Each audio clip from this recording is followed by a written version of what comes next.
नमस्कार दोस्तों, स्वागत है आप सबका भविष्य कोचिंग श्री गंगानगर के यूट्यूब चैनल पर। दोस्तों, अगर आप कंप्यूटर अनुदेशक की तैयारी कर रहे हैं तो ये क्लास आपके लिए बहुत ही महत्वपूर्ण क्लास है। ये जो अपनी सीरीज चल रही है, इस सीरीज का नाम है सिलेक्शन वाली क्लास। सिलेक्शन वाली क्लास इस सीरीज की बात करें तो सबसे पहले अपनों ने जो सब्जेक्ट स्टार्ट किया हुआ है वो है डीबीएमएस। डीबीएमएस से संबंधित आज अपनी है क्लास नंबर 16 है। इस क्लास में क्या है दोस्तों, रोजाना मैं एक सवाल और उससे संबंधित जितने भी कंसेप्ट है उनकी चर्चा कर रहा हूं। ये क्लास आपके लिए बहुत महत्वपूर्ण है। अगर बात करें कि आप चाहते हैं कि सर सारे के सारे इस तरीके के कंसेप्ट हमें मिले, तो मैं रोजाना एक क्लास लेकर आ रहा हूं। जैसे डीबीएमएस के क्वेश्चंस कंप्लीट हो जाएंगे, फिर अपने कंप्यूटर नेटवर्क या अदर जो भी सब्जेक्ट आप कहेंगे कमेंट में आप लिख देना कि जो आपको लगे कि इसके बाद ये वाला सब्जेक्ट स्टार्ट कर लेना सर, तो अपने स्टार्ट कर लेंगे। तो जो सवाल मैं आपको करवा रहा हूं वो गेट के हैं, इसरो की बात करें या यूजीसी नेट की बात करें, उनमें आए हुए ही सवाल अपन डिस्कस कर रहे हैं। तो अच्छे क्वेश्चंस है, अच्छे कंसेप्ट है उन पर, तो मैं सवाल और उसके सारे कंसेप्ट जो भी है वो मैं आपको बता रहा हूं दोस्तों। तो जितने भी साथी लाइव बैठे हैं क्लास को जरूर लाइक करिए, अपने दोस्तों के साथ शेयर भी करिए। चैनल पे नए हैं तो चैनल को सब्सक्राइब करना न भूलिएगा दोस्तों।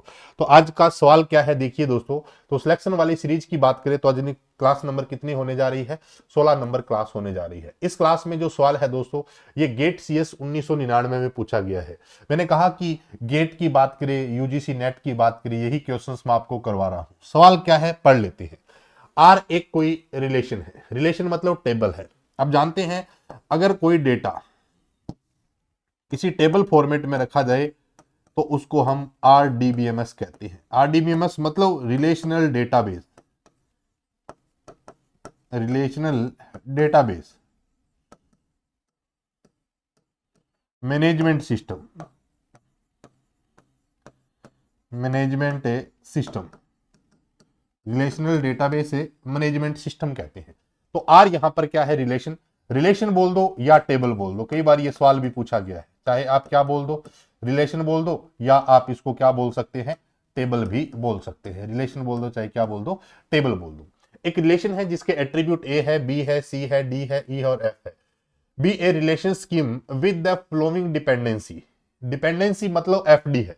डिपेंडेंसी मतलब क्या दे रखी है, एफडी दे रखी है। एफडी मतलब functional dependency. Functional dependency FD की डेफिनेशन क्या होती है कि whenever X value repeat then corresponding Y value must be same. जब जब एक्स की वैल्यू रिपीट होगी तब तो वाई की वैल्यू हमेशा क्या रहेगी, सेम रहेगी। कॉरस्पॉन्डिंग वाई वैल्यू हमेशा क्या रहेगी, सेम। जैसे मान लो आपके रोल नंबर पर, या मान लो आपने अपनी आईडी लगाई, आपकी आईडी पे अगर आपका डेटा आ रहा है, अगर उसी आईडी को दोबारा रिपीट करोगे तो भी आपका ही डेटा आएगा। ये हमारे पास होती है एफडी की डेफिनेशन। अगर किसी और का आ रहा है तो एफडी का ये क्या है, वायलेशन है। तो हमारे पास क्या है दोस्तों कि एफडी दे रखी है, which of the following is a की ऑफ आर। यहां पर दोस्तों फिर मैं बता रहा हूं, गेट के जितने भी सवाल पूछे गए हैं, गेट के जितने भी सवाल पूछे गए हैं, यहां पर जब जब वो की बात करे तब तब आप ये सोच लेना कि वो किसकी बात कर रहा है, कैंडिडेट की बात कर रहा है। तो आपको बताना है कि एफडी दे रखी है। इससे पहले वाला सवाल भी मैंने करवाया, आप उसको देखना अच्छे से। क्लास नंबर जो 15 थी अपनी, उसमें भी इसी तरीके का सवाल था और इसमें भी ऐसा ही सवाल है।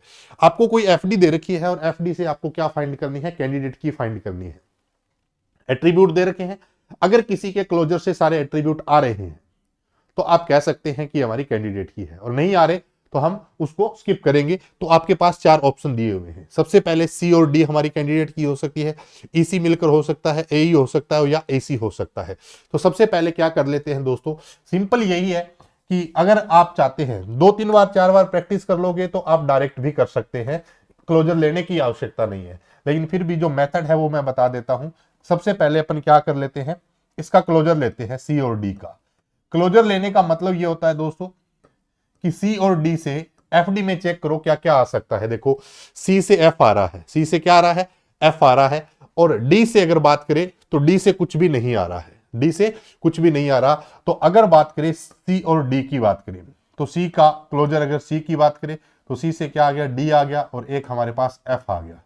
और उसके अलावा कुछ आ रहा है, नहीं आ रहा। भी देखिए सी से एफ आ गया, फिर ई से ए आएगा, उसके बाद ई और सी से हमारे पास क्या आ रहा है, डी आ रहा है। इसका मतलब सी और डी के क्लोजर से तो हमारे पास सारे एट्रीब्यूट नहीं आए। अगर सी और डी के क्लोजर से ये सारे के सारे एट्रीब्यूट आ जाते तो वो हमारी कैंडिडेट की हो जाती, लेकिन नहीं आ रहे तो वो हमारी कैंडिडेट की नहीं है। दूसरा क्या है, ईसी है। ईसी का क्लोजर लेके देखो, ई और सी का क्लोजर लेके देखो। ई और सी के क्लोजर की अगर बात करें तो सबसे पहले सी से क्या आ रहा है, एफ आ रहा है, सी आ गया और एफ आ गया, सी आ गया और एफ आ गया, यानी कि सी भी आ गया, एफ भी आ गया। उसके बाद हमारे पास क्या है, ई है, ई से क्या आ रहा है, ए आ रहा है, ई से क्या आ रहा है, ए आ रहा है। उसके बाद ई और सी, ये हमारे पास क्या आ गया, ई आ गया, और ये ई ऑलरेडी है ही। देखो ई और सी से क्या आ रहा है, ई सी तो दोनों खुद आ ही रहे हैं। उसके बाद सी से क्या आ रहा है, एफ आ रहा है, ई से क्या आ रहा है, ए आ रहा है। उसके बाद ई और सी क्या लेकर आ रहे हैं, डी लेकर आ रहे हैं, और उसके बाद हमारे पास ए क्या लेकर आ रहा है, बी लेकर आ रहा है। तो अगर आप इसको सही सीक्वेंस में लिखेंगे तो कैसे बन जाएगा, ए भी आ गया, बी भी आ गया, सी भी आ गया, डी भी आ गया, ई भी आ गया और एफ भी आ गया।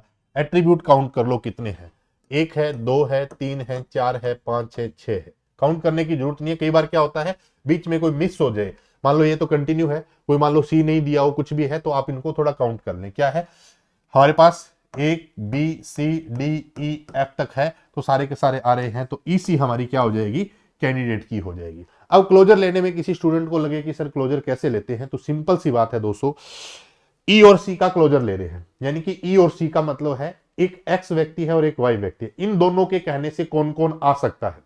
आपके ग्रुप में 10 लोग हैं, आपके ग्रुप में 10 लोग हैं।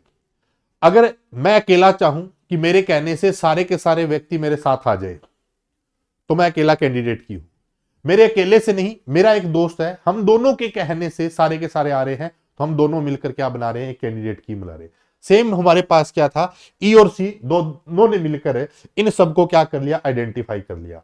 तो इसमें सबसे पहले ई और सी दो तो खुद आगे अपने आप में है आगे। उसके बाद ई ने किसको दे दिया, ए को दे दिया, सी हमें क्या दे रहा है, एफ दे रहा है। उसके बाद ई और सी मिलकर क्या आ रहा है, डी मिलकर। कहने का मतलब है कि मेरे कहने से एक आया, अब मैं और वो मिलकर भी किसी दूसरे को आइडेंटिफाई कर सकते हैं, इसको हम बोलते हैं क्लोजर बोलते हैं। तो क्लोजर का मतलब है कि कौन कौन सा एट्रीब्यूट, अगर मान लो यहां पर ई और सी आ गया, दोनों आ गया, तो ई सी मिलकर भी किसी को आइडेंटिफाई कर सकते हैं। क्लियर होगी बात यहां तक। तो ये हमारे पास क्या है, ई और सी हमारी क्या हो जाएगी, कैंडिडेट की आ जाएगी। फिर भी अगर आपको फर्दर इसको चेक करना हो तो आप चेक कर सकते हैं, मुझे नहीं लगता कि टाइम वेस्ट की बात होती है। हाँ, ऐसा कुछ ऑप्शन हो, मल्टीपल ऑप्शन दे रखे हो, तो आप इन सबको चेक कर सकते हो। फिर भी एक बार आपकी सम के लिए मैं बता दूं, ए और ई का क्लोजर लेके देखो। ए के क्लोजर से कुछ आ रहा है, बिल्कुल आ रहा है। एक तो ए खुद आ जाएगा, एक ई अपने पास है ही, दो तो ये आएंगे। फिर ए से क्या आ रहा है, बी आ रहा है, और बी से कुछ आ रहा है क्या, नहीं आ रहा बी, तो इससे इतना ही आया। इसको भी कर लेते हैं। इनका ए और सी का क्लोजर लेके देखो। ए सी के क्लोजर से ए खुद आ जाएगा, सी आ जाएगा, और क्या ले आएगा, ए बी को ले आएगा। और ए और सी से कुछ और आ सकता है क्या, नहीं आ रहा।